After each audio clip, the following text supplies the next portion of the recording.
Sang nay giá thành của vật liệu xây dựng lại lên gấp mấy lần năm ngoái này nhỉ?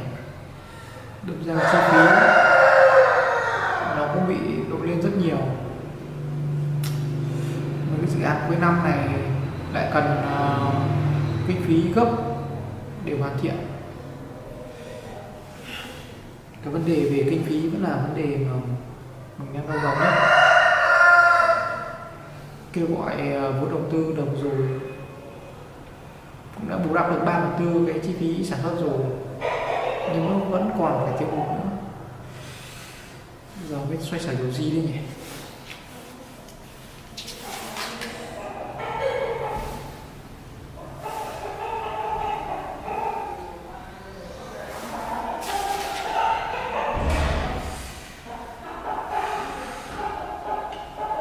Với tình hình này so với năm trước, cái giá nguyên vật liệu không lên thì cái vốn của mình đã đủ để thế lấp đầy những dự án này rồi. Nhưng năm nay mọi thứ nó khó khăn rất nhiều. Cái vấn đề vốn đầu tư vẫn là vấn đề mà khiến mình phải đau đầu thời gian này.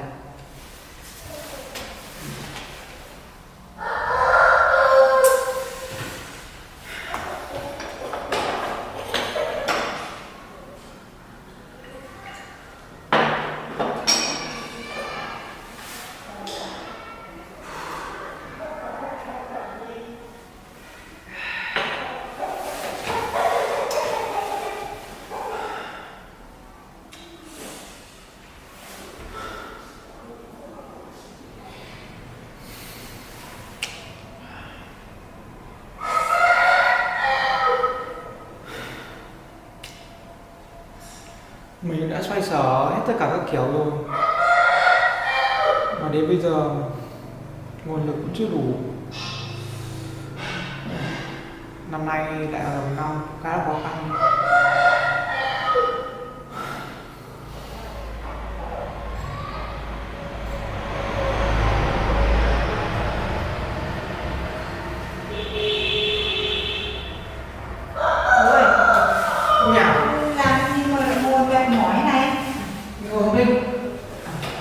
Con vừa kiểm tra một chút sổ sách mà mỏi quá đi, con rượu lên con chậm con kẹo Ăn uống gì chứ? Sữa đây, vẫn còn nóng này, vừa uống vừa thổi nhé. mẹ chú đáo này. Con sáng ra thì không chưa thấy ăn gì cả, công việc này nó bận nên là có tranh thủ làm. Mẹ nó sẽ Mẹ chưa, mẹ tí nữa nhé. Mẹ thấy con ngồi đây để làm việc đây, mẹ đoán là cũng chưa ăn này, nó đang nóng đấy thì con uống đi. Vâng, con xin mẹ.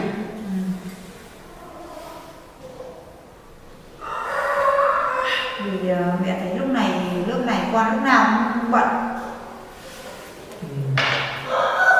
Ăn uống thì cứ thất thường thôi. Mẹ cũng lại thông cảm cho một chút. Thì bây giờ làm ăn kinh doanh thì công việc lúc nó theo cái kia, lúc thuận lợi thì không sao, nhưng mà thời điểm này bộ con đang gấp ấy, cũng phải cái dự án đang trong giai đoạn hoàn thiện, nhưng mà nó gặp một chút vấn đề về vốn, thì bây giờ con đang phải xoay sở. Có gì mẹ thông cảm cho con. Mẹ cứ nhắc nhở thế thôi. Làm thì làm, sớm tối thì cũng phải nghỉ ngơi, ăn uống đi cho nó hiểu chứ đừng cố nhé. Vâng. Vấn đề sức khỏe của con tự lo liệu được không mẹ? Thì con làm ăn thế nào mà lúc này mẹ thấy con lúc nào cũng lo nghĩ rồi thì thấy lo lắm. Thì nếu mà vốn liếng mà làm ăn có khó khăn quá thì mẹ còn ít vốn kia thì rút về mà lấy tiền mà xoay sở. Con cũng cảm ơn lòng tốt của mẹ, nhưng mà công việc làm ăn của con thì con tự xoay sở được. Ngoài số tiền mẹ tiết kiệm được thì để phòng khi đi bệnh viện hoặc là đi đâu hoặc gia đình có việc gì thì mình dùng số vốn đó. Còn bây giờ con sẽ không dùng số vốn của mẹ tiết kiệm để làm việc của con đâu. Công ty thì nó có những nguồn vốn riêng của công ty thì con rất cảm ơn mẹ, nhưng mà đây là con tâm sự với mẹ đấy thôi, nhưng mà mọi chuyện con vẫn lo liệu được mà, đã không phải lo lắng quá nhiều đâu. Mẹ có ít vốn đấy mà con không cần đến thì thôi mẹ cứ để dành đấy được. À Hiếu này, mà bà ngoại ấy, lúc này cứ muốn gặp con không biết có chuyện gì. Tại hôm nọ bà mẹ xuống thăm bà ấy, xong rồi bà nói chuyện nhiều lắm, xong bà lại lên đây nữa. Bà cứ bảo là cho gặp cháu Hiếu để bà nói chuyện, mà cũng thấy bà bảo là bà quen cô gái nào ấy. Về cái chuyện của bà ngoại ấy, thì đợt này công việc của con khá là bận ấy, nên là con chưa sắp xếp đến thăm bà được. Mà không biết nó đã có chuyện gì mà bà lại muốn gặp riêng con, mà nghe có vẻ gấp gáp vậy mẹ. Bà thì bà vẫn bảo là có quen một cô gái nào thì muốn giới thiệu cho con, nhưng mà bà cứ khăng là đòi gặp con cơ. Mẹ bây giờ thì mẹ cũng không biết nói với bà thế nào được. Chắc là tại vì con mãi không chịu lấy vợ cho bà nói cỡ, nên là bà lại dục thế. Hay là bà lại được gặp bà xóm nào lại mang mối cho một cô gái nào đó, cho nên là bà muốn giới thiệu cho con đây. Thì mẹ cũng không biết, nhưng mà bà cứ bảo là giục Hiếu lấy vợ đi để cho bà có chắc, vì bà bây giờ cũng nhiều tuổi rồi. Con cũng hiểu cảm giác của bà mà. Đơn giản thôi, bây giờ bà có tuổi rồi, cũng rất mong muốn cháu là gia đình, sau đó còn có chắc bà còn bế nữa. Nhưng mà nói chuyện vui thôi, chứ thực ra để con sẽ phải bố trí sắp xếp hôm nào, có khi là cả con cả mẹ của bà Tươi thì cũng phải giới thiệu Tươi với bà, chứ đi đâu bà cũng đòi mai mối cháu trai của bà cho cô gái khác thì con thấy buồn cười lắm. Thì bà ngoại cứ bảo thế thì mẹ không nhất trí đâu, là không cho con gặp cô gái mà bà ngoại giới thiệu. Nhưng mà bà ngoại cứ khăng ấy, bà ngoại bảo là bà ngoại gặp một cô gái tốt lắm. Thế thì mẹ vẫn cứ lương lự, thì bà ngoại lại bảo là thế thì đưa Tươi xuống, là người yêu của Hiếu ngày xưa ấy, để cho bà gặp xem là tình hình như thế nào. Bà mẹ không cho gặp thì không cho gặp con ấy, thì là bà giận lắm. Con nghĩ là bà cũng chỉ muốn tốt cho cháu thôi mẹ, nhưng mà thôi, chắc là con sẽ phải sắp xếp một hôm nào đó gần nhất để dẫn Tươi về ra mắt, xong mẹ còn nói chuyện với bà nữa. Đến lúc cũng phải cho bà biết thông tin rồi. Vậy thì cứ thống nhất như vậy là nhất. Tại con không nói thật với bà là bà cứ mong bà và cháu có chắc đi, là bà thấy gặp một cô gái như thế là bà cứ khăng là bắt con phải gặp bà. Thế thì con phải xếp sắp thời gian, bận thì bận, cũng phải có một hôm nào đấy thì con đưa Tươi về để thăm bà ngoại, và con nói cho bà ngoại biết. Vâng mẹ. Cái vấn đề này mẹ nhắc thì con cũng đã hiểu rồi. Để hôm gần nhất con sắp xếp công việc, xong thì sẽ dẫn Tươi về ra mắt con bà. Con nghĩ là bà cũng sẽ thích Tươi, tại vì Tươi là một cô gái khá là dễ thương và hiền lành. Thế thì mẹ cũng nghĩ thế.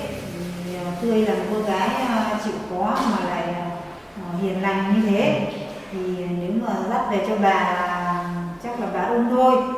Còn con làm thế nào làm, đừng để cho Tươi buồn nhá. Vâng, con biết rồi nhé.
Quả này đứt luôn này.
cây này mùa đông đến rồi đang chút lá đấy.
Đi chơi à?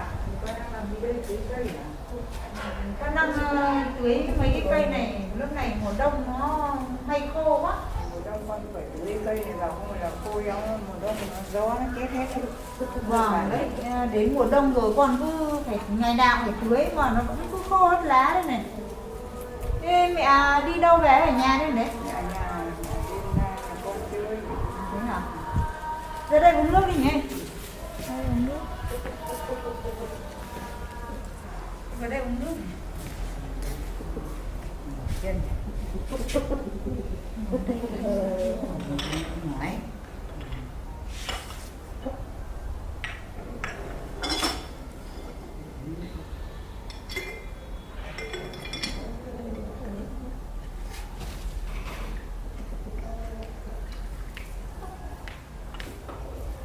Uống nước đi. Lòng uống nó mát.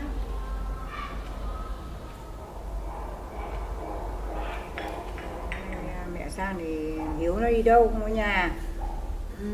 Hôm nay cháu chắc nó đi có việc gì ấy mẹ ạ? Thế hôm nọ mẹ đã bảo rồi, bảo hôm nào ta lên thì ta xuống thì xem là thằng Hiếu vợ con như thế nào. Mẹ đã bảo thì hôm nọ rồi. Bây giờ nó đi thì nó có về sớm không hay là thế nào? Cháu nó đi thì con cũng chẳng biết được nó về sớm hay về muộn. Thì hôm nọ con về con cũng nhắc rồi nhưng mà chắc là nó cũng chẳng để ý đâu mẹ ạ. Mẹ đã bảo con rồi, bảo hôm nào mà sang nhà thì bảo nó ở nhà để xem là mẹ nó có định lấy vợ không, hay là nó lại không thích bà già này để nói nhiều nó lại chán nó không về nhà. Vợ con thế nào để mẹ mong để lấy vợ để ta sinh lấy cho một đứa chắt để cho ta bế hãm cho nó. Nó cũng không phải như mẹ nghĩ đâu. Hiếu thì bảo thì cũng nghe nhưng mà chỉ vì công việc thôi. Thế cho nên là con cũng nhắc rồi. Thì cháu nó bảo là ngày 1/12 thì nó sẽ về nhà bà. Xem là bà bảo gì. Thế thì mẹ cũng mong muốn là bảo cháu lấy vợ để bà đẻ được một đứa chắt để cho nó vui cửa vui nhà, có bà có chắt. Bà bảo lên nhà con, thế bà xem là thằng Hiếu nó có nhà không, để xem là tình hình nó yêu cô gái đấy thế nào, đem về để bà xem là duyệt được. Bây giờ tuổi bà cũng tuổi già rồi, tuổi cao tuổi rồi, thì bà muốn là xây dựng gia đình để bà có chắt để bà bế bồng cho, không phải nay mai là con già mẹ già con cọc, thế là đến lúc là thiệt thân không có ai bế cho hãm cho vợ đấy chồng đấy. Đấy, mẹ là thế. Thì mẹ nói thì con cũng nghe rồi, nhưng mà con về con bảo cháu thì nó cứ lần khứa không. Nó cứ vì công việc, hôm nay nó đi công việc, mai nó đi công việc. Thì con hôm nào con cũng nhắc đấy. Thế nhưng nó chả xuống dưới bà xem thế nào. Hôm nào nó về thì đưa nó xuống với bà cái xem là thế nào, ý nó như thế nào, bà lên bà cũng không gặp được nó. Đấy. Vâng, để con về tối con lại bảo xem cháu nó có xuống không nhé. Dì bảo thằng Hiếu nó dẫn cô gái đi quen trước ấy, rồi mẹ xem như thế nào, mẹ có nhìn thấy cô như gái có được không, nếu mà được thì hôm nào dẫn nó về đây cho mẹ xem, hoặc là bảo thằng Hiếu như thế. Bà chỉ mong là lấy vợ cho bà để thế thôi. Thế còn ý mày thế nào thì con cứ nói cho thằng Hiếu nó biết để nó bảo mấy mẹ bà. Mẹ bảo thế thì con cũng bảo rồi, thế nhưng mà chắc là hôm nay Hiếu đi công việc mà Tươi hôm nay chắc cô cũng đi chợ, thì cô ấy vẫn đi chợ thường ngày ấy, chứ cũng chả mấy ngày là cô ở nhà đâu. Thế khi nào mà cô ấy không đi chợ mà cô ấy rảnh mà ở nhà ấy, thì con bảo Hiếu dẫn cô ấy xuống dưới nhà bà. Thế là bớt chút thời gian bảo nó cố gắng đưa xuống nhà bà để bà xem cô gái đó như thế nào. Vâng, thế mẹ bảo thế thì con về con nhắn lại cho cháu. Mẹ cũng không phải lo nghĩ về cái cô gái mà ngày xưa mình Hiếu yêu đâu. Thì cô đấy con cũng thấy cô ấy là người chịu thương chịu khó, mà cũng tốt tính lắm nhỉ. Chứ nếu mà Hiếu yêu được cô đấy mà lấy được thì con cũng nhất trí. Con bảo thế nhưng mà mẹ muốn con là bây giờ con xem tính cách của cô thế thì có được không, thì bao giờ đem về đây mẹ duyệt xem tính cách cô như thế nào, nếu mà được thì gia cảnh nhà cô ra sao, mà cô ấy có hiền lành có tốt bụng hay không, thì cái đấy mẹ chưa nhìn thấy cô thế nào thì con cứ phải đem cô về đây cho mẹ xem như thế nào. Nếu không được thì theo ý mẹ là mẹ quen cái cô gái đấy, cô thấy tốt bụng lắm, cho nên là mẹ muốn đưa cô với thằng Hiếu đấy. Thế còn bảo thằng Hiếu thế nào thì bảo. Thì mẹ bảo thế thì con cũng biết là mẹ nghĩ tốt cho cháu, lo cho cháu. Thế nhưng mà bây giờ thì chắc là nếu mà cháu nó hợp ở đâu ấy thì là nó sẽ lấy chứ. Chắc nó cũng chẳng nghe bố mẹ hoặc là bà là chỉ đâu mẹ. Rồi là đấy, con mẹ bảo thì cái hướng của mẹ thế, mẹ mong muốn đem về đây cho mẹ nhìn xem cô như thế nào thôi. Còn đúng là hạnh phúc trăm năm của con các cháu thì không thể ép buộc được. Đấy. Thôi thế thì nếu như mẹ nói thế thì để con về con bảo cháu, nhưng mà con nghĩ là mẹ mới gặp cô kia một lần thì làm sao mà mẹ biết được người ta tốt hay không. Thế mẹ cũng muốn bảo con là mẹ cũng ý mẹ cũng muốn để cho đấy được một người tốt bụng mà hiền lành, thì mẹ cũng muốn là đưa. Thì hôm nào thôi mẹ không nói chuyện nữa, con đấy mẹ không gặp thằng Hiếu, thì hôm nào con đưa thằng Hiếu về nhà mình, mẹ nói chuyện với thằng Hiếu sau. Thế mẹ đi về đây, Mẹ uống nước á mẹ? mẹ đi về đây, tao không ở đây, mẹ đi về đây. Mẹ không ở đây được thì mẹ đi về nhá. Thôi mẹ về, rồi thế các con đi nghỉ đi, mẹ đi về đây. Bây giờ các cụ có tuổi rồi đã gặp được cô gái bảo là tốt, còn chưa biết là tốt thế nào, cứ căng là bắt cháu xuống để bà gặp, rồi thì bắt gặp cô gái kia. Còn cái cô Tươi này thì mình thấy cô là con người rất chi là tốt bụng. Mình thấy cô đấy như thế là được rồi đấy, nếu mà làm được con dâu mình thì tốt quá.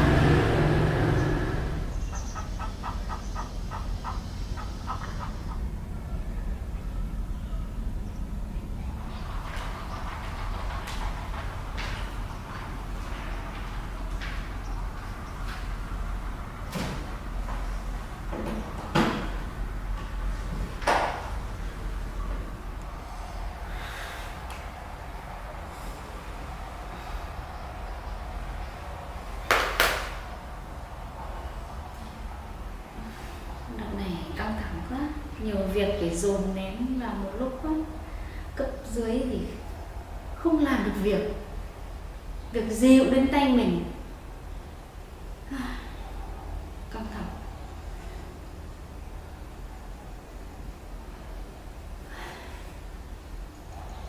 Có lẽ thời gian này mình phải nghỉ ngơi đi đâu đó một thời gian, chứ thế này căng thẳng lắm.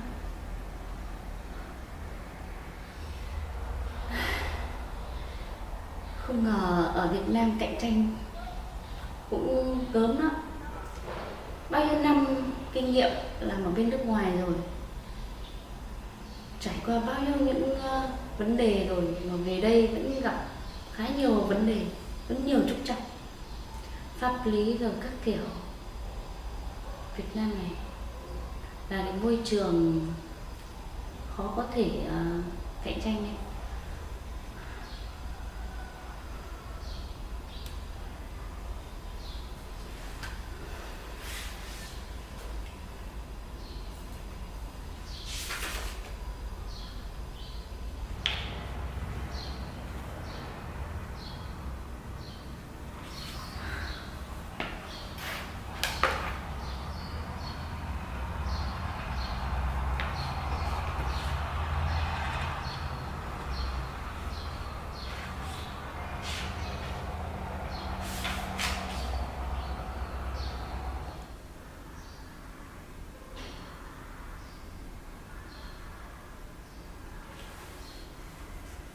Tại sao mình đọc mà trong đầu mình lại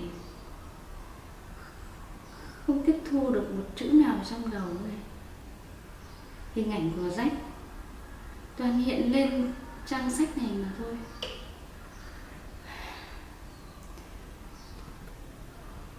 Hay có lẽ nào hôm vừa rồi mình đã phạm sai lầm? Cậu ấy là một thanh niên chưa vợ mà lại gặp cái tình huống khó xử ấy,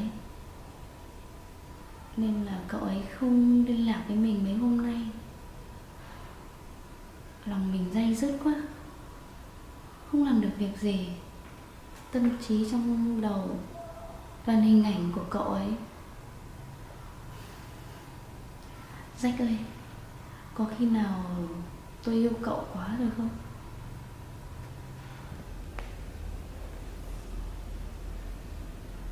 Khi qua sự việc vừa rồi, cậu ấy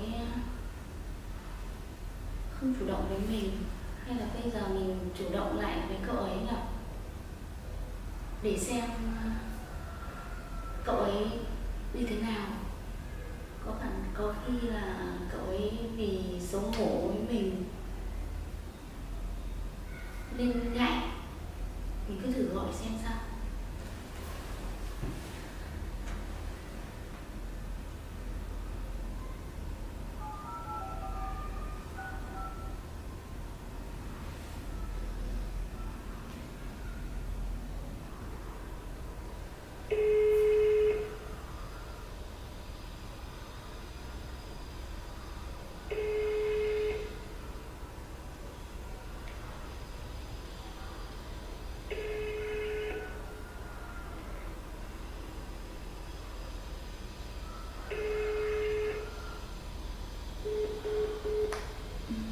Sao cậu ấy không nghe máy này? Theo mình nghĩ cái chuyện này cũng do mình vô ý thôi mà. Có khả năng là mình nghĩ đơn giản như phương Tây thôi. Mình ở nước ngoài lâu rồi nên là mình nghĩ chuyện đấy rất là đơn giản. Nhưng Jack thì lại khác. Cậu ấy chưa vợ và là người Việt Nam. Cái lối sống ở Việt Nam họ suy nghĩ khác. Hay là mình lên nhà cậu ấy tìm cậu ấy nhỉ? Giải thích cho cậu ấy hiểu.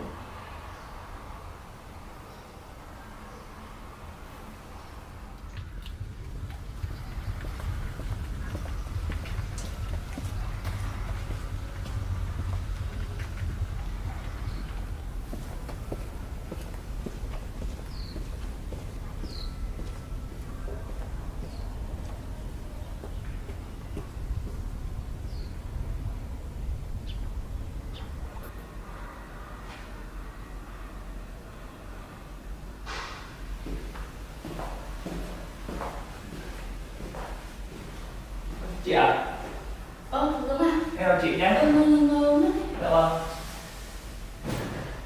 Thế là có vấn đề gì nhỉ?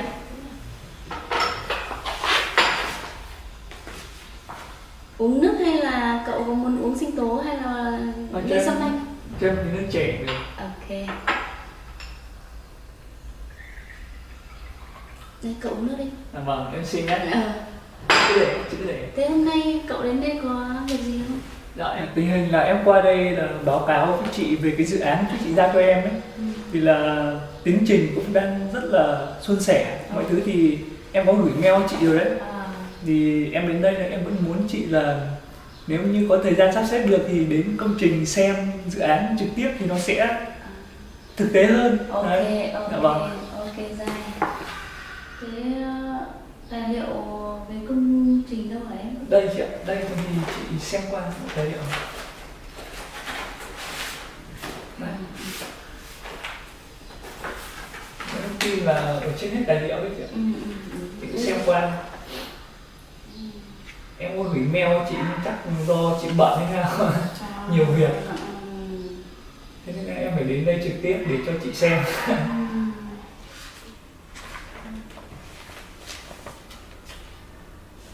Giao thông này.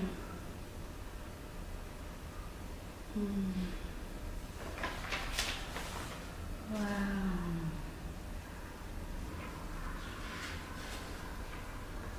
Cậu làm gì? Cậu làm thì tôi khá yên tâm.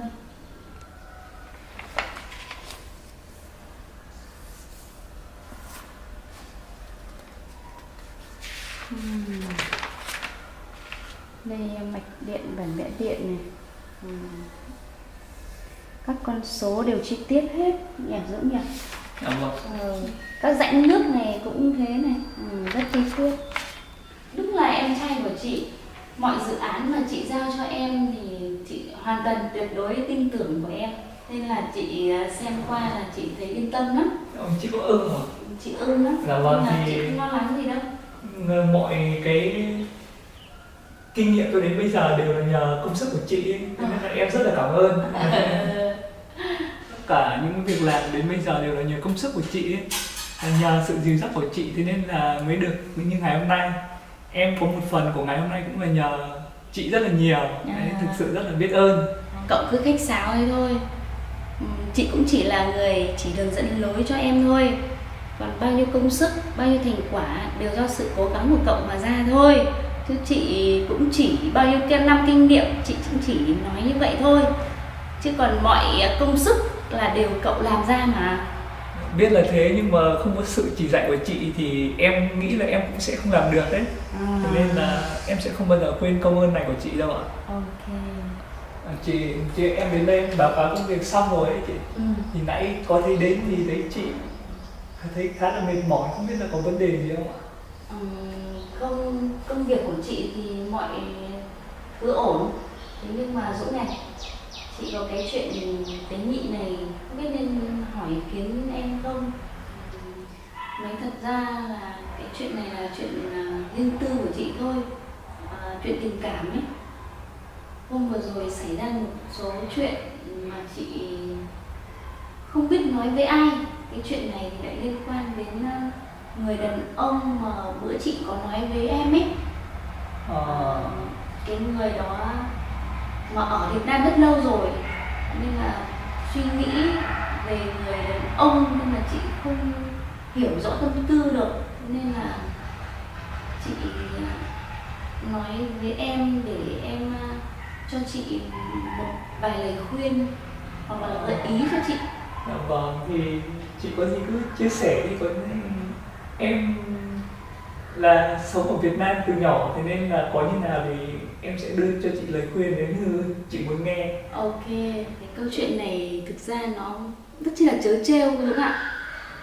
Bữa đấy cái cậu mà chị thích đó muốn đến nhà chị bàn công chuyện, nhưng mà chị thì lại đang tắm thì chị lại quên mất bộ váy ở trong nhà tắm. Thế nên là mà lúc đấy cậu đấy ở gần bên đấy rồi, ở gần chỗ nhà tắm chị rồi, mà chị ra thì cũng không đành, trong khi đấy là người đang khỏa thân.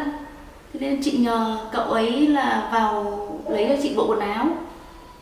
Bất ngờ cái khăn tắm nó mới lại rơi xuống, thì là lúc đấy cậu ấy mặt đỏ tăm tía, rồi cậu ấy chạy một mạch đi về luôn, không ngoái lại gì luôn. Nên là đến ngày hôm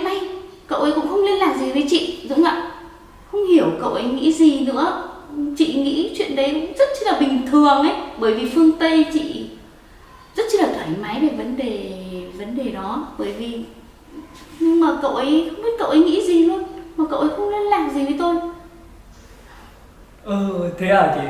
Em theo những em nhìn nhận ấy, thì nếu như anh ấy mà là người đàn ông chín chắn ấy, thì có thể là sẽ ngại thật.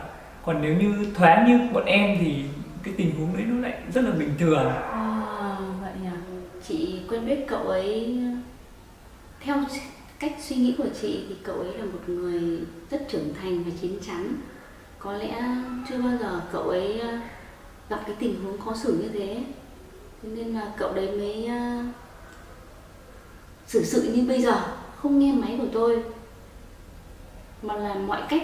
Tôi không biết làm cách như thế nào để có thể quay lại nói chuyện với cậu ấy như ngày xưa được, đúng không ạ? Cậu có ý tưởng gì không? Theo em nghĩ là chị đến gặp trực tiếp và nói chuyện với anh ấy về cái vụ việc ngày hôm đấy. Có thể là chị sẽ nói được về đó là một cái vụ không đáng muốn xảy ra chẳng hạn. Thì đồng thời là nếu như có thành ý thì chị nên có một món quà nào đấy. Thì vậy. em nghĩ là cái anh ấy sẽ thông cảm với chị đấy. Chị không hiểu được cái tâm lý của đàn ông ấy. Bây giờ là thấy nghe cậu nói là chị đúng rồi đấy. Vừa chị gọi điện cho cậu ấy không nghe máy, nên là phải đến gặp trực tiếp, đúng không? Dạ vâng, thì cứ suy nghĩ đơn giản hơn thôi chị ạ. Đàn ông bọn em thì nó rất là đơn giản. Tặng quà à? Nghe hợp lý đấy nhỉ. Nhưng mà Dũng này, tặng quà gì nhỉ? Chị từ trước đến nay chị chưa tặng quà cho phái nam bao giờ cả. Ui giời, bọn đàn ông bọn em thì đơn giản lắm chị ạ. Cái gói quà của chị chỉ cần ý nghĩa chân thành ở trong đấy là bọn em đã cảm nhận được rồi, chứ không phải là cầu kỳ quá đâu. Có thể là cái áo, cái ví hay là cái thắt lưng này, nó rất là đơn giản thôi chị ạ. May quá, may mà có thằng em đến giải quyết cho chị vài khúc mắc từ mấy ngày hôm nay rồi, khiến chị đau đầu ấy. May quá cơ. Ôi ôi, có gì đâu chị. Thì tình hình là em đến là trước tiên là báo cáo công việc của chị thì chị cũng xem qua rồi. Xong hơn nữa là hỏi thăm chị một xíu. Nếu như chị cảm thấy là không mắc xong rồi thì em xin phép giờ phải đi có việc chị ạ. Thế hả? Thế nhé, cảm ơn cậu nhé. Vâng. May quá có cậu đến. Thì có dự án như thế thì có vấn đề gì chị có thể là alo cho em và mail cho em nhé. Ok. Còn vấn đề gì thì em cũng sẽ liên lạc chị, có gì nhờ chị giúp đỡ nhé. Ok. Thằng em về nhé. Em xin phép em về đấy chị ạ. Chào thằng em nhé. Bye bye. Rồi, em về đây. Về đi.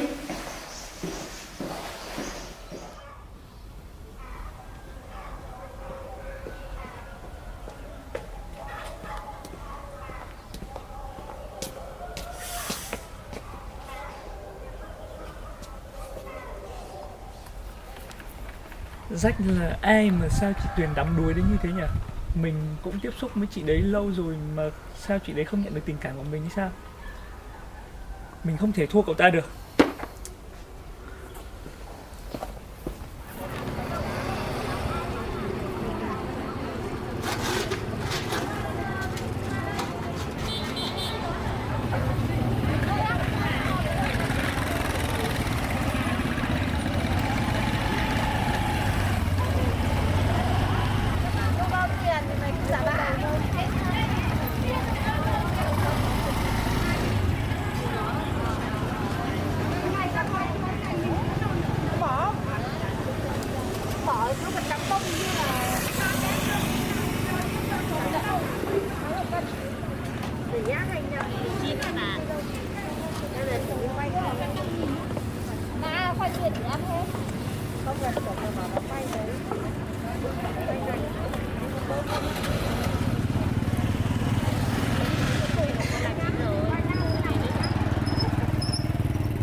Này không phải đi cắt được.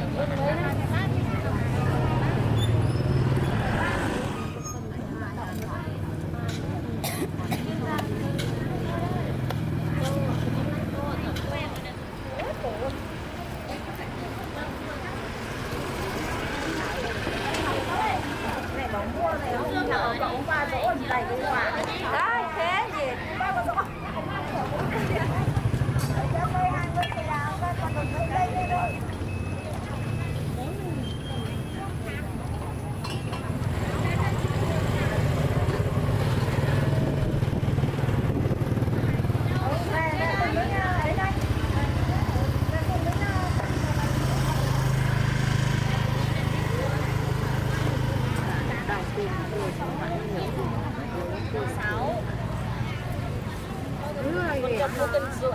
Tăng lên ngồi à? 7.000 nhá. 11.000 nhá.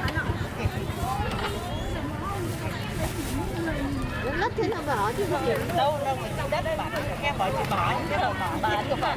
Thì đất vừa cắt xong thì đất nó chẳng bẩn. Quả này cũng mềm này. Quả này rất ăn được. Ai ăn.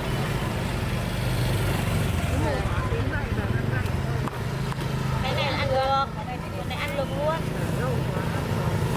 Không cần để lâu đâu quả.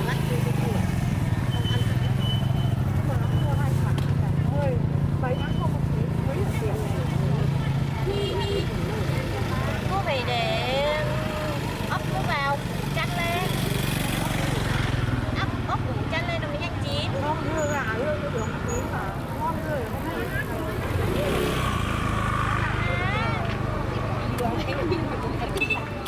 Tiền nó 7.000. 7.000 bảo 7.000 hay 7.000 nhưng mà cân 6 mà con lấy 1,5 cân rồi. cân rưỡi không 10.000 này cũng 7 cái mua nó bắt đẹp luôn. đấy là 7.000 thì kém gì 7.000 mua rồi.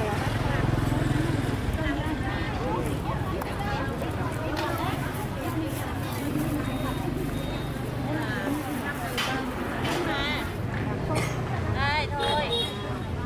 Lấy 1 cân 38.000. Ồ lấy rồi nhỉ. Cái này ăn không? Quả này ăn được rồi này, quả này bị buộc để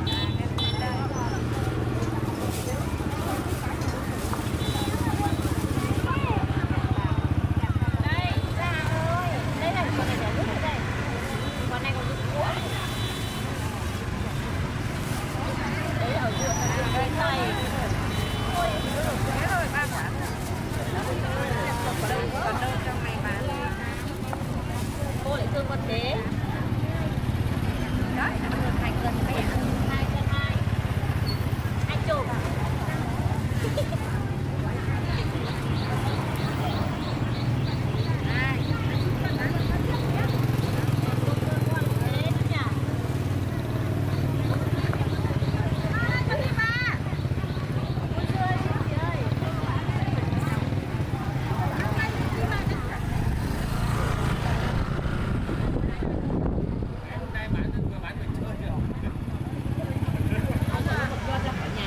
Em là em lên tầng 2 để em phạt phải chắn được Bàn tay của mình cũng nói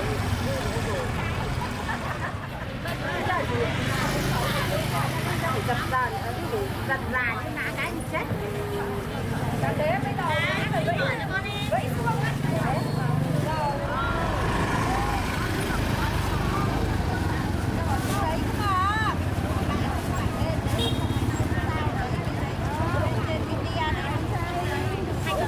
Quả là nhanh hết.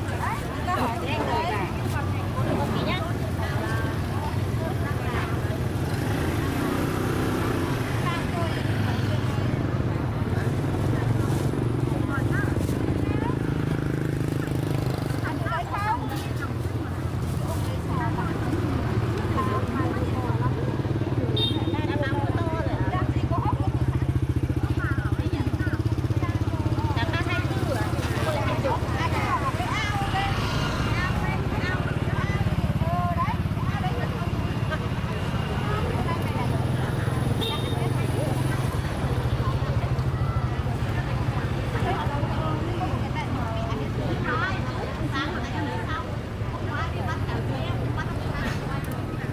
Hay quá con tưởng bà quên trả tiền.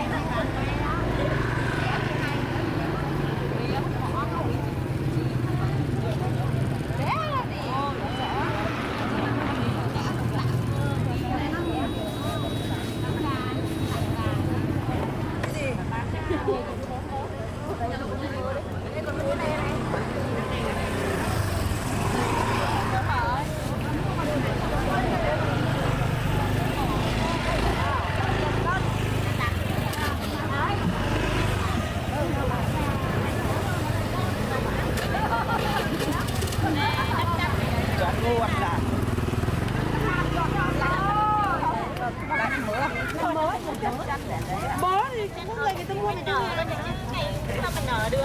mua đi mai để đi mua máy luôn rồi. Nó lời gì bảo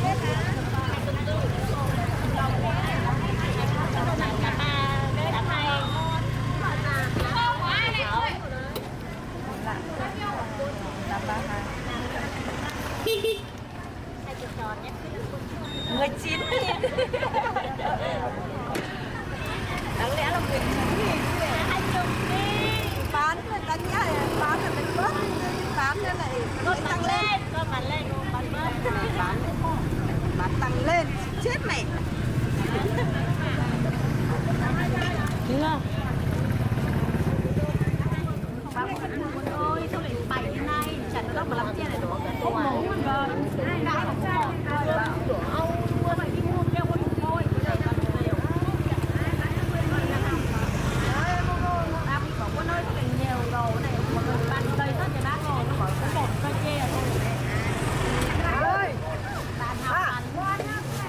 Ôi, khác được. Trong này đi đây.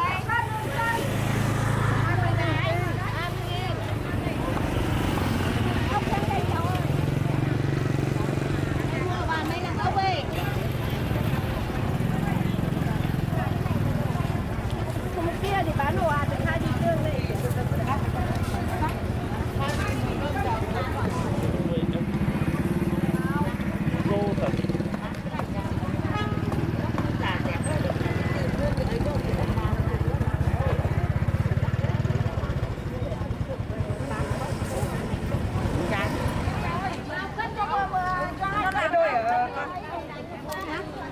Cái đôi thôi.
Ui, mệt lắm.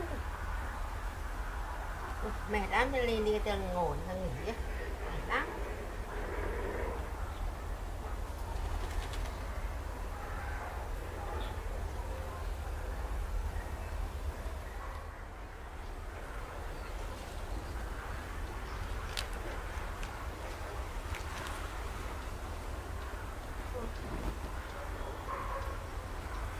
Đấy, đầu lưng thật thì cũng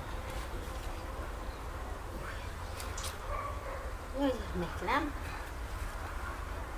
rồi. Đây là ông bán cái cà râu đây đang mệt quá đây, làm một lúc mà mệt lắm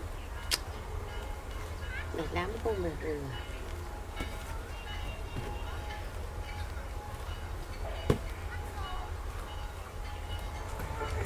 Bà đi đâu ấy bà? Bà đi ngắm cảnh, đây là đi ngắm cảnh mà. Nhà với ông à? Ông ở nhà đừng lại đi ngắm cảnh đó. Chắc bà Hải Châu chứ? Con đi làm về. Đi làm mà. Dạ. Đâu đây đi bán hả bà? Đi bán, mua và bán. Giờ này mới bán? Giờ đi bán chiều, chợ chiều.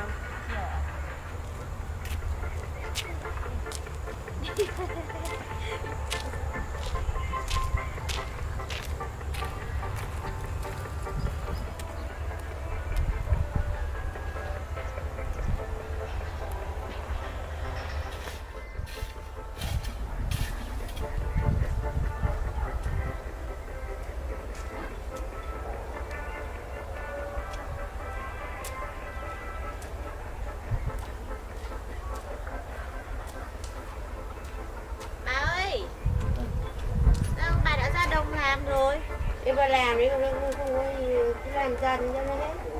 Thế tay đỡ chưa? Đây giờ mới đỡ đây, cứ làm dần, làm ruộng. Đâu, đưa xong con coi nào dạo này tay thế nào rồi. Đây. Thế em vẫn còn sưng nhà bà nhờ. Đã khỏi thật đâu. Đấy, cũng một thời gian rồi đấy mà tay vẫn còn bị thế này thầy. Thôi đi lên đây nghỉ một tí đi. Xong để xem tí con làm hộ chứ. Thôi đấy. Ôi lại làm một bên. Thôi bà cứ ngồi đi để con coi coi này.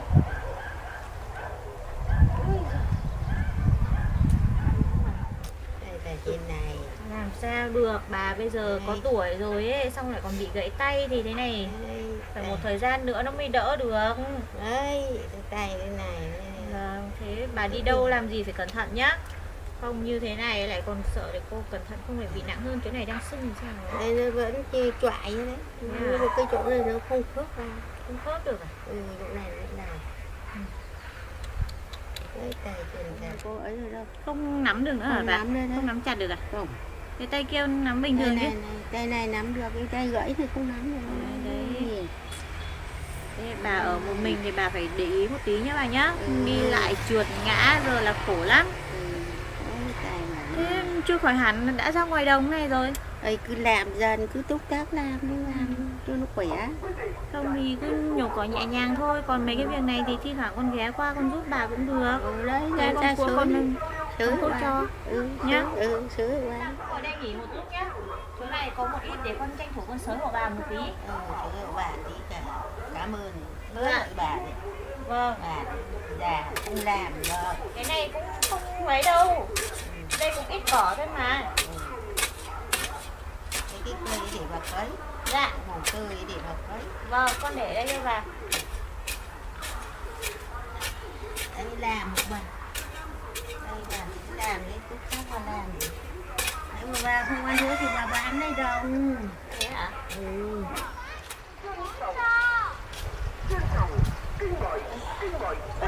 Bà làm tối bà dòng một ít đây. Bà túc tác bà làm rồi bà thì bà không ăn hết việc bán. Bà cũng vẫn còn đi chợ cơ. Tay kia có đi chợ được không?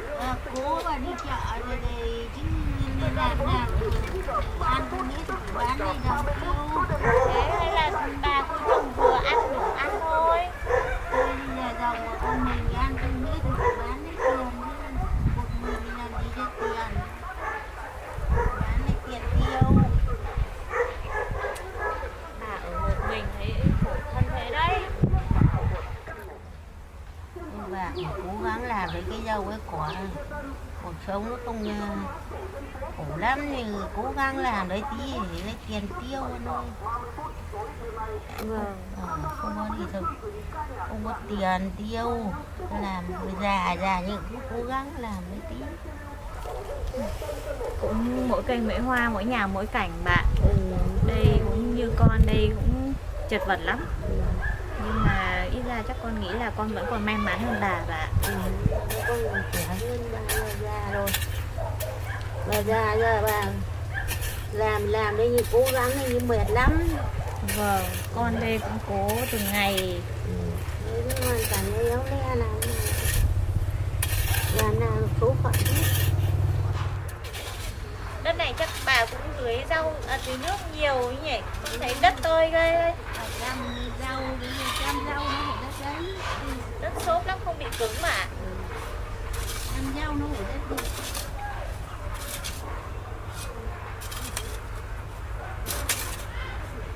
Làm rau nó phải đất đẹp. Đây là gãy tay thời gian mà bỏ cỏ đây. Giờ đỡ tay rồi mới lại làm thành hình thôi. Bà bây giờ đã gãy tay rồi là phải làm hết sức cẩn thận bà ạ. Vẫn làm nhẹ nhàng lên ra và chỉ có nhẹ nhàng mà có làm cái gì nặng đâu. Dạ, cũng đừng có cố quá cái gì nhá. Làm gì cố rồi làm sao mà không ở giờ già nó làm cái thằng. Đây mấy cây mồng tơi này bà có tính làm gì không? Cũng á, bà để đây cho bà cất. Thế ạ? Thế ạ? Thế để con cuốc nhé. Cuốc bỏ ngày gì? Đây, cuốc đây. Còn cái chỗ cuốc cây không cuốc. Vâng.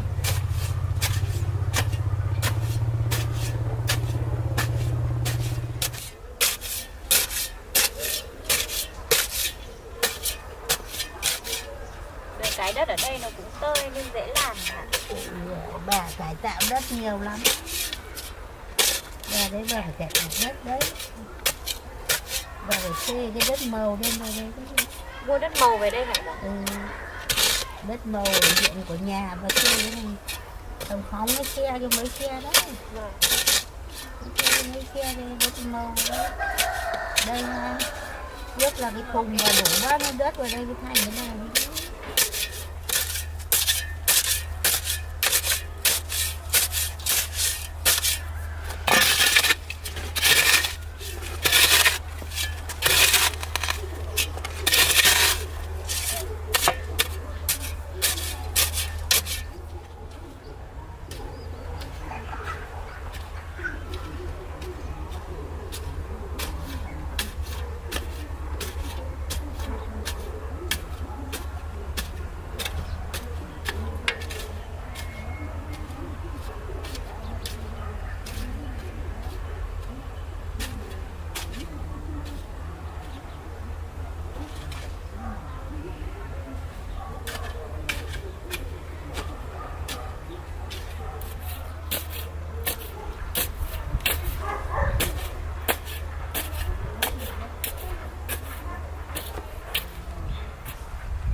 Mày làm bà mua bà Một đây chỉ làm một bài một tí thôi bà. ừ, thì phải làm bà được lúc nào đỡ bà đi thôi. Nhưng mà cái tay của bà cứ để mãi thế. Làm ít thôi bà. Bà phải làm thì bà phải làm thì có bao phải chút năm mà làm như vậy.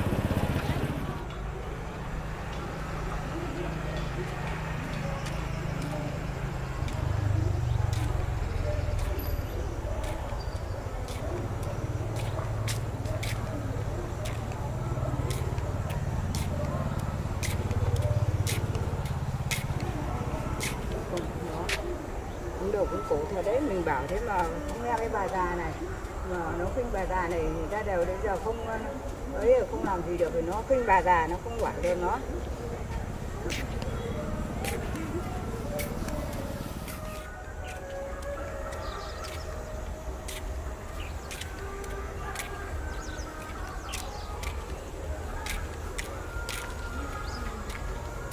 Bà Hải kia cũng một mình mà vẫn đồng ra đồng dáng tưởng là bà cháu gái, cô cháu gái sao nhỉ? Bà Hải kia mấy năm nay bà sống một mình mà hôm nay lại thấy cô hay là cô cháu gái của bà mình thì ra xem sao, không có phải cháu gái của bà không?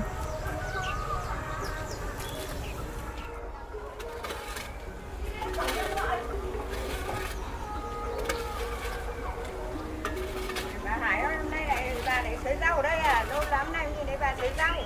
Em này sới rau lại có cháu nó xuống nó lại làm hộ tí. Dạ, chào bà. Đây là chào con nhé. Sới rau cho bà. Dạ. Đây hôm nay có đứa con bé nào nó về đây nó làm rau làm dáng của bà đấy, từ lâu lắm em chẳng thấy về đây. Bà em cháu nó lâu lắm hôm nay nó lại về đây em nó thấy em sới rau đây nó lại xuống nó sới hộ. Dạ. Con đi ngang qua đây thấy bà đang làm con xuống con giúp à? Cái tay nó đau rồi nó xuống nó làm hộ. Giúp đỡ bà già đang đau tay hả? Dạ vâng.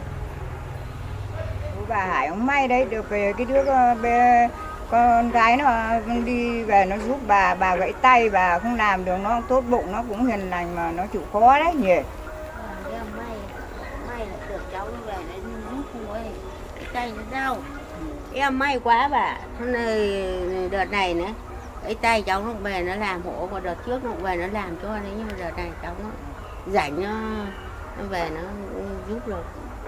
May bà. Mà lần này cháu nó có bầu, nó thỉnh thoảng nó mới giúp em được. Đợt này nó về nó thỉnh thoảng nó mới giúp em được. Hôm nay nó mới về đây nó làm hộ. Dạ. Đợt trước con cũng hay về đây ấy, nhưng mà dạo này con cũng thi thoảng con mới về thôi bà. Bà ở nhà gần đây hả bà? Thế ạ? kéo vào lại chơi. Dạ vâng, nếu mà lúc nào con ấy thì con bé nhà lại chơi chứ bà chứ. Con gái này cũng chăm chỉ đây, từ lâu đến giờ về đây mà chủ trương chịu khó, xinh đẹp thế này mà nhà làm dâu nhà nào thì cũng sướng phấn khởi ấy. Cháu nó xinh đẹp này mà chủ trương chịu khó mà. Và bà cứ quá khen con cũng bình thường thôi bà. Để con gái. Chào hai bà cháu nhà bà làm nhé, em đi về đấy nhá. Vâng, dạ. Bà về nhá. Dạ, bà đi cẩn thận bà.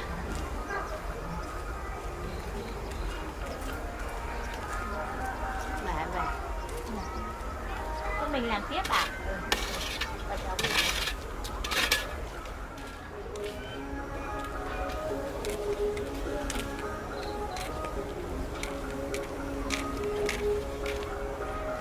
Bà già này cũng mới gặp cô bé này xinh đẹp mà lại nhân hậu, mà giúp đỡ các bà già neo đơn. Một mình làm được thế này là kiếm được cô gái này khó kiếm lắm đấy.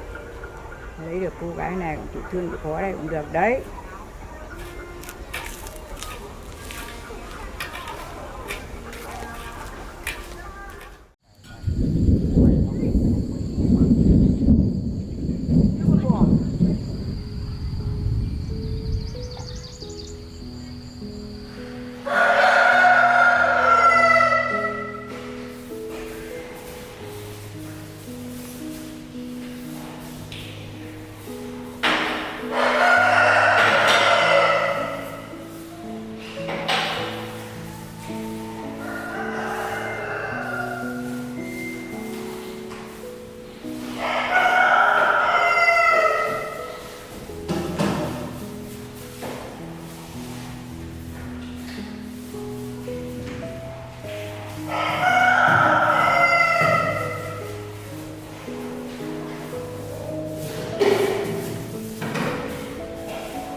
Em làm sao vậy? Mà em đứng lên ngồi xuống vội quá cho nên là có thấy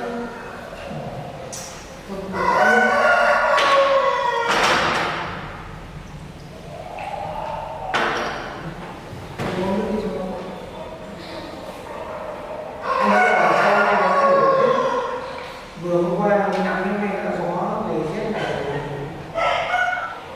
em chắc là chỉ ngồi một tí uống nước là khỏi thôi, chứ em thấy sức khỏe em bình thường mà. Hôm nay trời cũng chỉ hơi mưa một tí thôi. Nhưng mà mình không được chủ quan, thời tiết nó thay đổi bất thường như này, mùa này hay dễ ốm, cho nên là cả mẹ và con làm việc cả tốt nhất. Vâng, em biết rồi mà. Thế thôi, bây giờ em đi phòng nghỉ nhé. Hai mẹ con đi phòng nghỉ một chút đi. Ở nhà cửa lau dọn này thì mình làm giúp. Chứ một cái sáng ra thay thời tiết xong thì mình cứ làm. Em biết là cái cách của em rất thích làm việc nhà hoặc là thích hoạt động chân tay. Cũng phải chú ý sức khỏe chứ. Em biết rồi mà. Trước kia sức khỏe em cũng không yếu như thế này đâu. Chắc là từ đợt ngồi bì ấy, cơ thể nó có nhiều thay đổi cho nên em chưa thích nghi được. Em ngồi thì nếu như nữa rồi xong em sẽ lên em nghỉ ngơi một tí. Còn cái nào em đã thay dở ấy, thì em khuyên nhắc em nhé. Thôi để anh làm thôi. Nên em nghỉ một chút.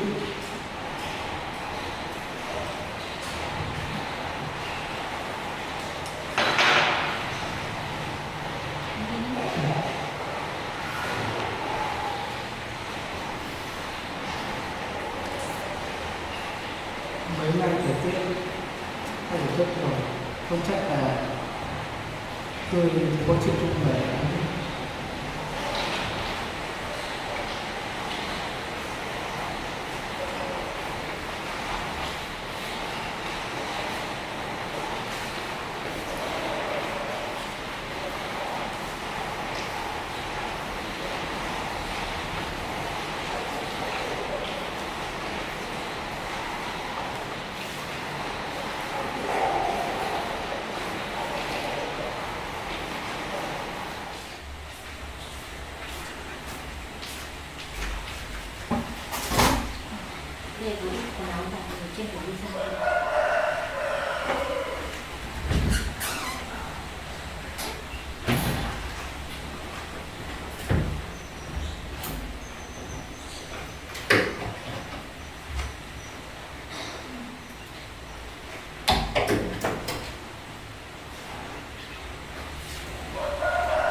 giỏi thôi, thế nào thế này? Làm sao mà ngã này? Đau thế này là làm sao đây con? Con bị trượt chân một tí thôi. Nhà đây có máy rồi mà đã bảo là không làm cái gì, là mặt tái hết mặt rồi. Thế có làm sao không? Con không sao đâu bác ạ. Chết rồi, nay chứ định bác. Cái máy giặt này tại vì con không biết dùng ấy, mà ở nhà con cũng quen giặt tay rồi, cho nên là con cũng chỉ muốn phụ bác một ít việc thôi ấy. Quần áo tắm xong cứ để kia, xong bác vứt vào máy, chứ không phải giặt tay thế này đâu. Thôi đi vào trong kia mà nghỉ đi, đứng dậy đi nào. Ui ôi, đứng dậy xem là chân tay có làm sao không? Con không sao đâu, vừa nãy chỉ chạm nhẹ một tí thôi ạ. Dày những việc này để bác làm được nhá. Ui, con về nhà con cứ làm cái này rồi về Hiếu nó lại trách bác là ở nhà cứ để cho con làm, mà nhà có máy rồi. Sao con không thấy nữa, con xin lỗi bác ạ. Cái ngày giày không làm nhá, thế đi vào đi để bác để cái nắm này lên đây. Đi vào trong nhà nghỉ ngơi đi.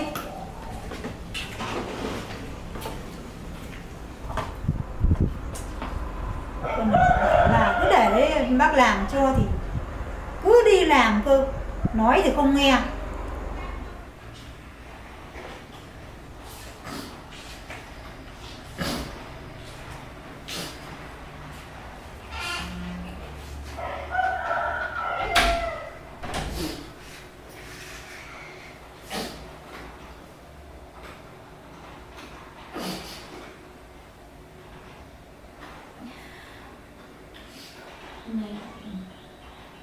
Mình chỉ muốn cố gắng làm một ít việc gì đấy thôi.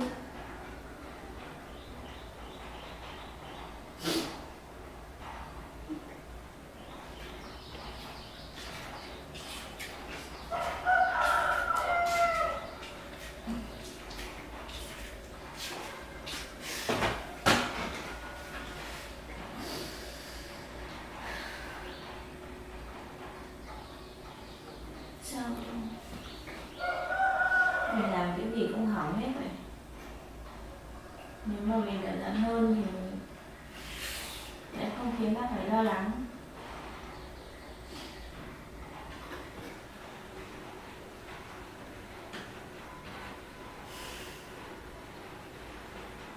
Chưa phải bác gái giật mình làm hết. Mình đã không làm được gì lại còn làm đổ còn thâu đồ như thế.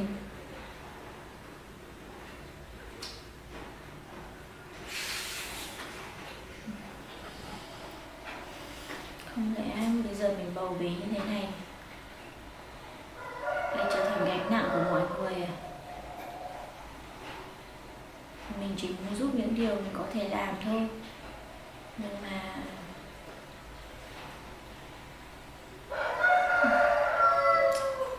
hy vọng là anh chắc sẽ không biết chuyện này. Nếu mà anh ấy biết thì có lẽ anh ấy lại mắng mình mất.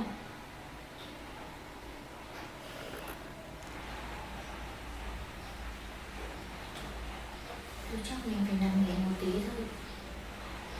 Bây giờ mà mình có làm gì ấy, cũng không làm được. Xong chỉ sợ bác giận mình thêm thôi.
Vâng, em gọi cho anh một chút để nói chuyện về cái dự án mà em sắp sửa triển khai ấy. Thì hiện tại bên em là đang thiết kế và lắp đặt nội thất thôi. Còn bên xây dựng thì cái dự án này cũng khá là triển vọng và em nghĩ là cũng khá là tốt đấy. Thì không biết là bên anh có tham gia cùng em không? Vâng. Thì những cái phần thô xây dựng bên ngoài thì anh nhận diện. Còn em thì sẽ bên thiết kế nội thất với lại thiết kế toàn bộ không gian thôi. Vâng. Vâng. Nếu như mà anh mà có thiện chí tham gia thì lúc nào anh em mình đến nhau cà phê thì em sẽ mang cái dự án này đến thì cho anh em cả. Nếu được thì hai anh em cùng làm. Vâng. Phần cuối năm này có thêm mấy dự án này cũng khá tốt rồi. Thế thôi, chấp nhận bận một chút vậy.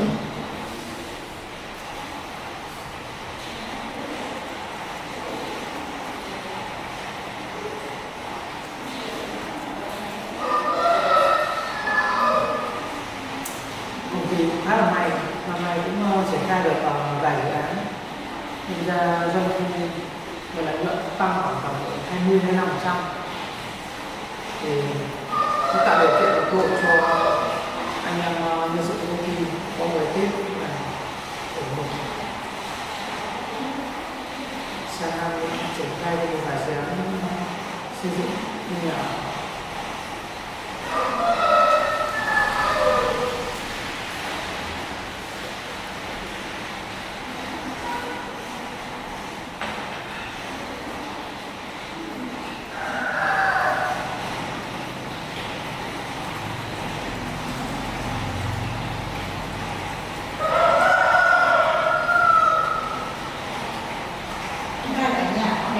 vâng. Hôm nay con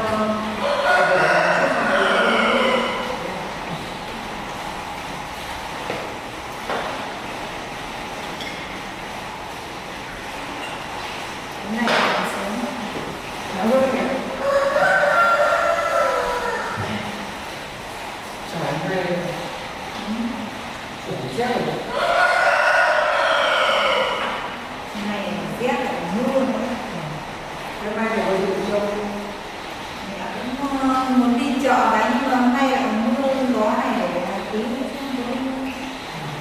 mặt trời này nó cũng đi mưa thì nếu đi chợ thì đi mấy người ở gần nhà mình thì thôi, đi xa thì sợ mưa. cũng là hôm nay đi chợ mua tí đồ ăn để dưỡng cho tươi, với lại hôm nay con ở nhà thì chưa có về thì mẹ mua đồ nấu. Con muốn ăn cái gì đó Thì đi thường nếu có rảnh để kèm mẹ đi, hôm nay con đang phải thêm cái việc này thì em không kèm đi được. con cũng lo bây giờ mẹ ở nhà lại tươi ở đây thì là giờ không vui thì cũng tươi để ăn uống gì thì không hỗ trợ mình mua. Còn công việc của con thì lúc này cuối năm rồi nó cũng bận rộn, làm ở nhà mà làm nhưng mà cũng phải quan tâm đến nhà, thường xuyên ở nhà nữa. Bây giờ tươi ở đây thì về nhà thì nó vui, để mong gì thôi. Em yên tâm, công việc cuối năm này thì năm nào thế nó cũng thường nó sẽ bận hơn như đầu năm. Thì con cố gắng là thường xuyên về nhà. Cái công ty là con sẽ về nhà luôn, không đâu. Với lại qua cái chuyện của dên thì tại bây giờ nhân sự thì nó bị xáo trộn một chút. Ngày xưa có ta đảm nhiệm vị trí khá quan trọng công ty và con đang tìm người thay thế hoặc là đào tạo thêm một nhân sự để đảm đương với chỗ đó, mình cũng đang hơi bị bận. Giờ công việc lúc nào cũng vất vả, cuối năm rồi thì con làm việc cũng phải là giữ gìn sức khỏe. Chứ công việc mình cũng phải giữ gìn sức khỏe để ăn uống. Bây giờ tôi ở nhà giờ mẹ có thuê rồi thì bây giờ con làm việc bên kia cũng mua đồ Thì tôi cũng cẩn thận đấy.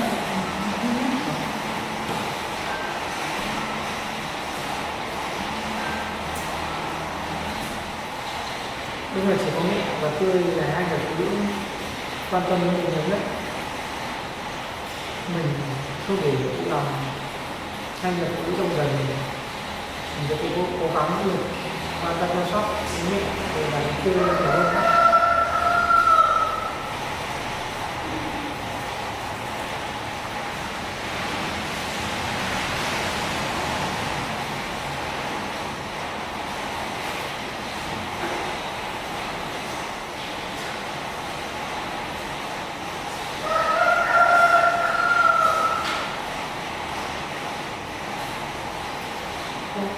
Cái tập tài liệu được để đây để cái này dạo đó cũng là hay quên cả.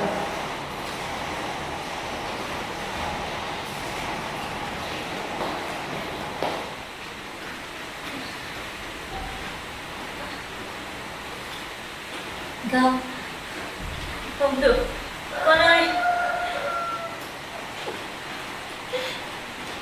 Không, con ơi, con đâu rồi con ơi?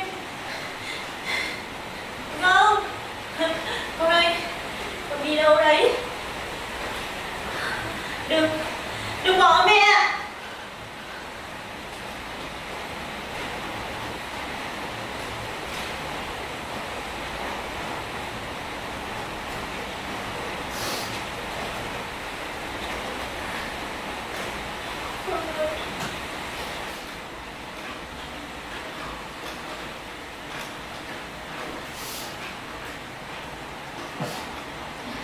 Phải là chỉ là mơ thôi.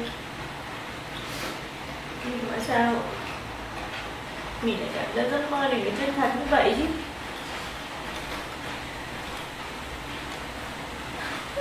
Con ơi.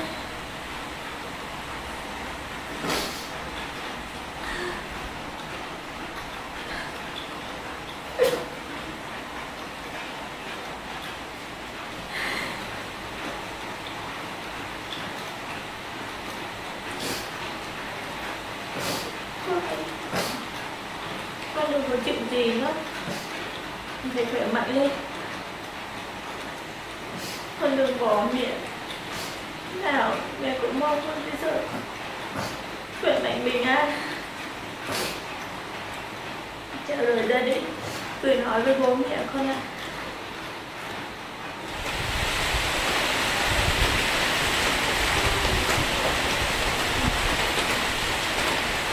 Không thấy khóc nhỉ? Ê!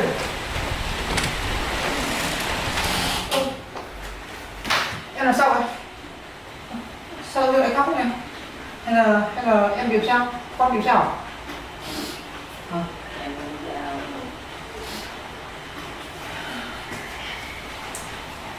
Thì rốt cuộc có chuyện gì kể nghe xem này. Có đau đâu không anh đi bác sĩ nhé. Có chuyện gì bình tĩnh nói cho anh nghe này. Anh đừng im lặng như vậy. Anh cảm thấy rất là lo.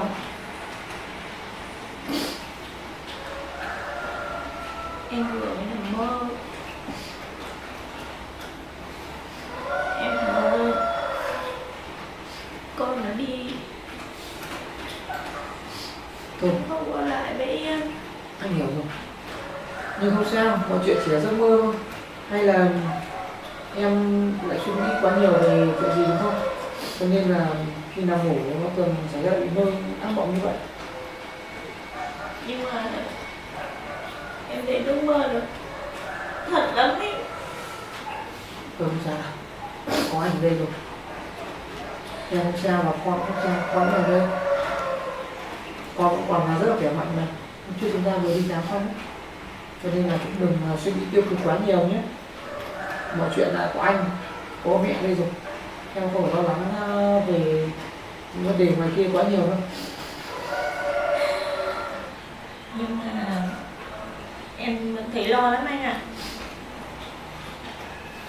Không sao, có anh đây. Em cảm thấy mình hay suy nghĩ lung tung quá. Nên là em vẫn là suy nghĩ của mình ấy ạ. Thôi, tư tưởng bây giờ phải thoải mái lên một chút. Em biết tính cách của em mà. Trước giờ em vẫn là cô gái hay suy nghĩ nhiều thì có một phần là do quá khứ chẳng hạn. Bây giờ có anh ở đây rồi, chúng ta đã bắt đầu cuộc sống mới rồi, còn tương lai của cái trước nữa, còn con sắp chào đời, đó chính là tương lai của chúng ta. Chúng ta đã có một gia đình rồi, cho nên là những chuyện đấy em bỏ qua hết đi, hãy tập trung vào hiện tại có anh ở đây và hướng tới tương lai nhiều tốt đẹp hơn nhé. Mọi chuyện chỉ là giấc mơ thôi. Đúng rồi.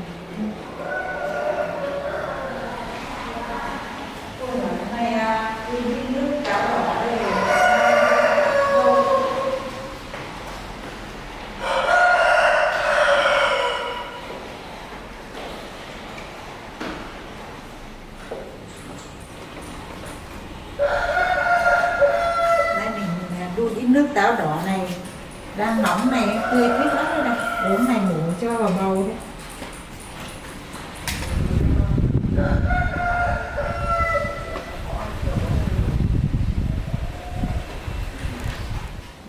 Em chỉ sợ mình sẽ trở thành gánh nặng của anh với của bác gái thôi. Bây giờ em đang bầu bì như thế này cũng không làm gì giúp được ấy, mà đôi khi còn làm hỏng việc nữa. Thôi em đừng có nói như vậy chứ. Hiện tại bây giờ chúng ta đã là một gia đình rồi, sắp sửa đón thêm ngày viên mới rồi, thì những việc quá khứ em bỏ qua đó. Có anh và có mẹ ở đây, và mẹ rất quan tâm em ấy, quan tâm cả cháu nữa. Cho nên em đừng có suy nghĩ như vậy nhé. Cứ tư tưởng thoải mái lên, không phải suy quá nhiều đâu, dẫn đến stress và dẫn đến những giấc mơ mà gặp ác mộng như vậy không tốt sức khỏe đâu.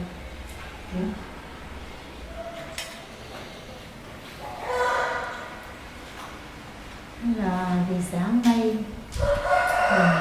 cũng có muốn Tươi làm những việc như thế mà Tươi lại cứ làm, mà mình có chót nói câu nặng lời để cho con này nó cứ suy nghĩ nhiều hay sao. Con này nó cả nghĩ nó lại cứ nghĩ nhiều, mình thì muốn chăm bẵm cho nó, không muốn cho nó làm những cái việc để cho nó nghỉ ngơi mà nó lại cứ băn khoăn. Mình cứ nghĩ quan tâm đến Tươi thì có nói chứ Tươi không làm việc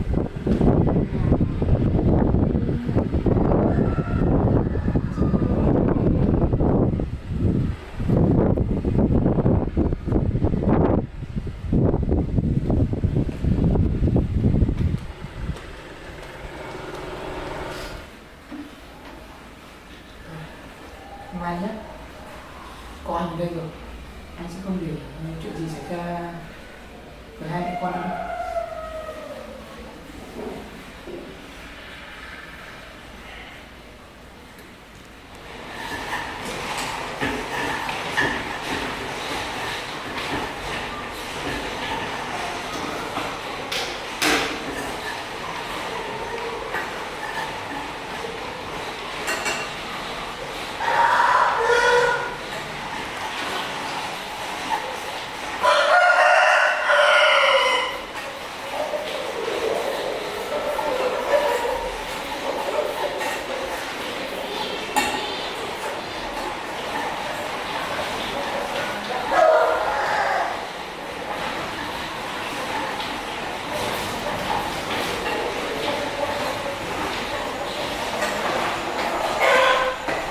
Đang nấu gì đấy mẹ? mẹ đang nấu tí ăn đây để chốc Tươi ăn cơm với thịt. Rồi quá nhỉ. Thì sáng nay thì khả năng là tâm trạng của Tươi cũng không tốt mấy. Vừa con lo lên phòng nói chuyện ăn ở một chút, nhưng mà bây giờ có thể là mẹ lên mẹ chăm sóc ấy giúp con. Bây giờ con lại sang nhà xem vườn tược lên như nào, có thể dọn dẹp một chút, chứ mình cũng không thể để mãi như thế được. Về bên này ở nhưng mà bây giờ vẫn còn nhiều cái để cho nó, nên là con sẽ xem con làm một chút nữa. Thế giờ Tươi thế nào hả? Tôi thì sáng nay tôi thấy như tâm trạng không được tốt hay sao mẹ. Thế là còn Thế thế thì mẹ cũng không biết thuê hôm nay thế nào thì tí nữa con cứ vào trong nhà đi. Có gì thì mẹ lên mẹ hỏi rồi mẹ xem tươi thế nào. Có gì thì mẹ giúp con việc này.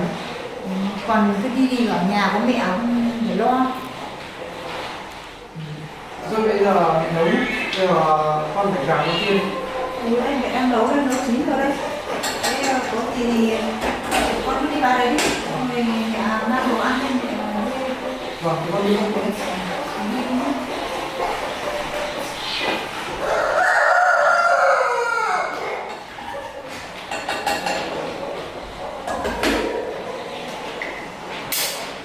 Hôm nay không biết là có cái gì á, sáng nay lại giặt quần áo thì không biết là giặt bằng máy lại giặt bên ngoài, mẹ có nói gì lại chắc là lại không thích, nên là em ngại cái gì đây, lên xem là thế nào nó lại ốm đau thế nào.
trong bên ngoài, rồi còn sau này thì nó đêm qua mưa, giờ quả vết này rồi khả năng không phải tưới đâu.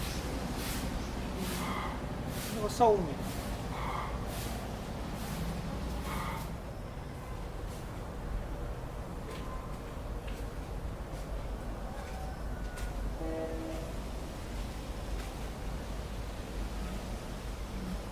Những rau bắp cải này mình cũng không phun thuốc gì, không có sâu đâu. Đỡ hôm nay cũng còn ẩm như này.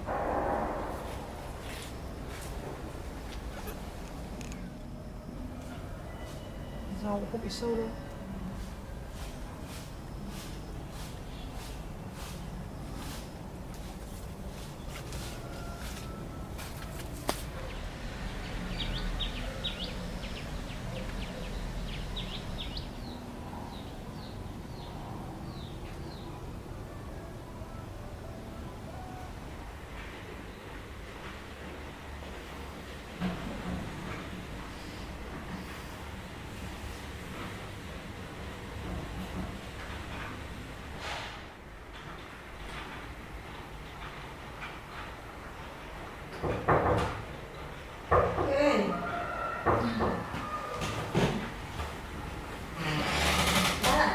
Bác ngủ cái gì đâu?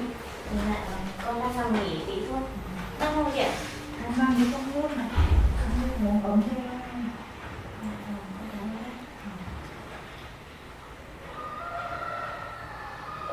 Con mệt à? Lúc nãy bác nghe Hiếu bảo là con đang mỏi rồi, không biết là con nghĩ cái gì mà Hiếu lại bảo bác bảo là không là lên thăm con rồi thì nấu nướng cho con ăn nữa. Dạ, con cũng không sao đâu. Hồi nãy chẳng qua là con nằm mơ một tí thôi ấy. Chắc anh Hiếu cũng lo lắng quá, sợ con nghĩ này nghĩ nọ. Thế chắc là Hiếu lo, thế là nãy vào trong nhà chăm thì cũng dặn bác là đi lên gọi Tươi dậy xong là xem có mệt mỏi gì không. Thế thì chắc Hiếu nghĩ là con đang nghĩ cái gì. Dạ, không sao đâu bác ạ. Hay lúc nãy có giặt đồ thì bác có nói cái gì nặng lời thì lại để cho con phải suy nghĩ. Chỉ vì là con về đây rồi thì bác muốn con về đây là được nghỉ ngơi, mà nhà có máy giặt thì con lại không biết đừng cho vào máy, con lại đi con giặt tay. Thì có cái gì thì không biết thì cứ bảo bác rồi bác giúp, chứ không làm cái gì để cho nó nặng mà vất vả. Con cũng biết là bác quan tâm với con ấy, nhưng mà con cũng chỉ muốn giúp đỡ mình một tí thôi. Còn chắc là anh Hiếu lo lắng quá thì mới bảo bác, chứ giai đoạn bầu bì có những lúc này lúc kia con cũng có một số tâm trạng nó thay đổi ấy. Nhưng mà con không sao đâu bác ạ. Đôi lúc con chỉ nghĩ là con này làm phiền bác ấy, với lại làm phiền anh Hiếu nhiều quá, cứ khiến mọi người phải lo lắng cho con thôi. Con đã ở đây rồi thì con cứ vô tư đi, cũng không phải suy nghĩ cái gì. Bây giờ ở nhà thì cũng chẳng có ai, có mấy mẹ con. Thế có con về đây thì con cái gì mà con không biết thì con cứ hỏi con đi. Cái gì làm được thì bác sẽ làm giúp. Thế còn con không phải làm cố thế. Bác muốn con về đây nghỉ ngơi để cho mẹ khỏe, con khỏe. Khỏe được thì bác mới vui. Dạ vâng. Bây giờ không được làm cố cái gì nhá. Dạ. Con cảm ơn bác nhé. Bác lúc nào cũng quan tâm con hết. Thế thì bây giờ nghỉ ngơi đi. Thì không ngày giờ không phải làm những cái việc nặng nữa. Con chỉ nghĩ là con giúp đỡ mọi người ấy. Những cái việc đấy con thấy nó cũng nhẹ nhàng thì con mới làm thôi.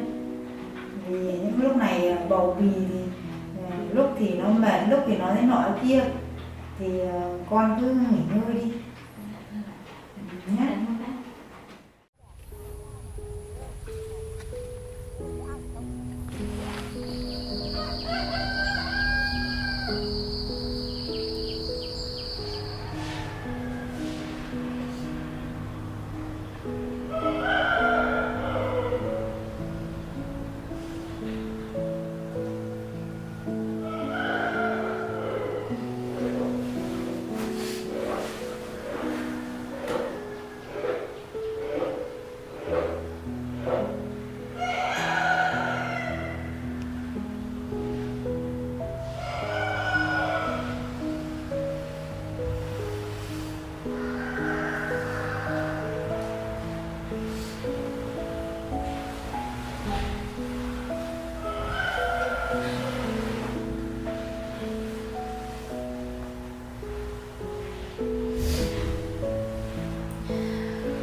sao lâu quá nhỉ?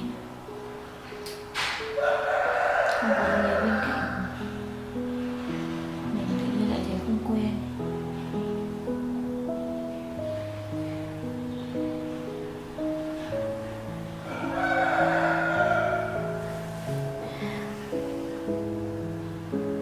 Không biết là mình còn chờ đến bao giờ nữa đây. Khi nào anh Hiếu mới về?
Lên ấm rồi đấy.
bầu vì lại chồng không có nhà, đi công tác xa nhà, ở nhà rồi thỉnh thoảng lại ốm lại mệt, mình làm nào để chăm con bé cho mẹ cho con nó khỏe.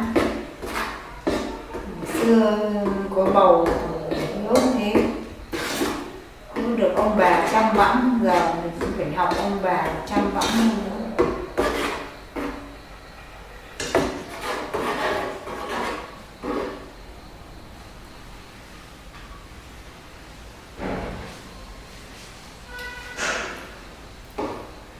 Vừa đấy, vừa chín đến ngon,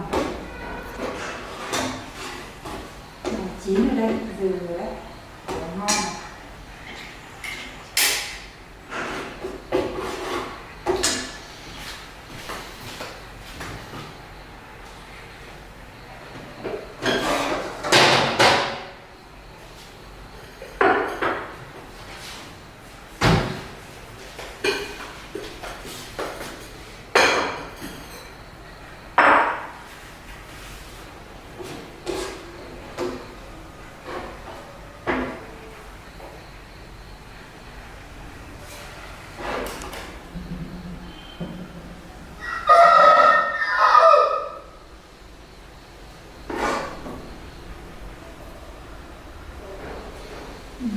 Chén dừa ngon lắm.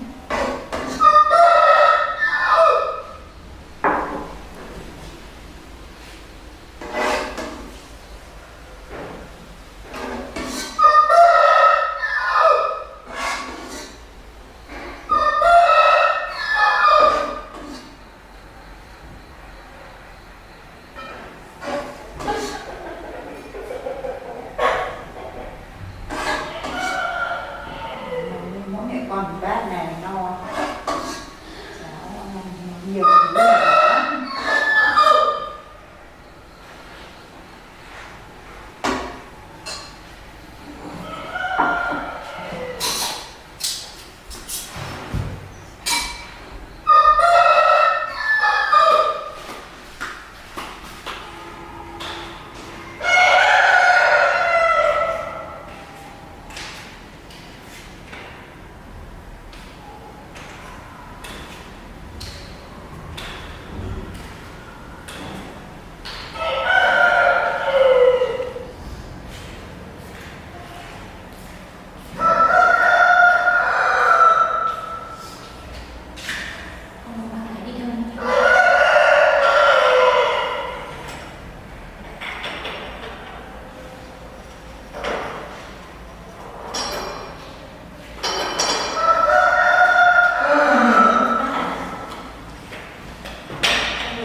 Đây sáng bác cũng dậy sớm để nấu ít cháo rồi dinh dưỡng để ăn.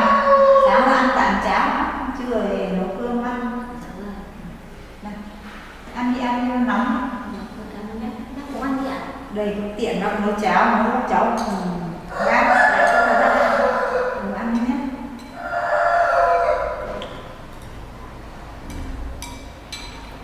Ăn cháo này có vừa không ạ? Dạ vừa lắm bác ạ. Ăn thế nào mà cái gì không vào khẩu vị là không ngon mà bác nhất là bác nấu nó thì lại nấu lên lại không ăn được. Thực ra thì con cũng không kén chọn lắm đâu bác ạ. Cái gì con cũng ăn được, miễn sao chỉ cần ăn được là được. Trước khi cuộc sống khổ cực ấy, con chỉ cầu mong có một bát cháo như thế này thôi bác ạ. Nhiều lúc còn không được như thế này ấy, cho nên là bác nấu được như thế này là con đã hạnh phúc lắm rồi bác ạ. Thế Thế thôi thì con cứ ăn được cái gì thì con cứ cố gắng mà ăn. Dạ vâng.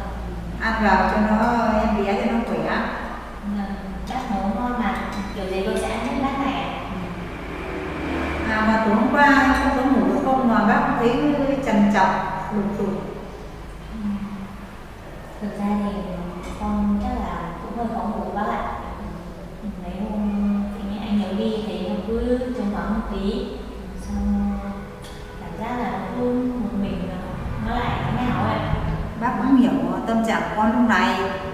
Những cái lúc như này thì cũng có cần phải có người chồng bên cạnh quan tâm.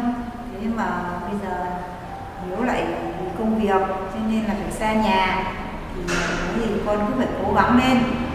Có cái gì mà khó khăn thì đã có bác ở bên cạnh, không phải suy nghĩ nhiều. Con cảm ơn bác đã hiểu cho tâm trạng của con lúc này.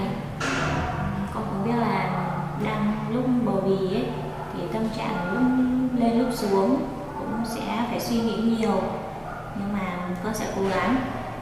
Con cũng biết là anh Hiếu đi lần này cũng là vì công việc, vì tương lai của cả nhà thôi, cho nên là bây giờ có bác ở đây cũng đỡ được phần nào bác ạ. Con cứ yên tâm. Thôi con cứ yên tâm đi. Cũng không có gì để suy nghĩ. Tất cả con cứ phải cố gắng. Thế lúc này em bé thế nào? Có nghịch không? Có đạp mạnh không? Dạ cũng nghịch lắm bác ạ. Ban ngày thì hoạt động nhiều ấy, cho nên là cũng không cảm giác được là em bé đạt đâu. Xong đến lúc buổi tối mà bắt đầu nằm tĩnh yên tĩnh nghỉ ngơi ấy là bắt đầu cứ đạt người biết bác ạ.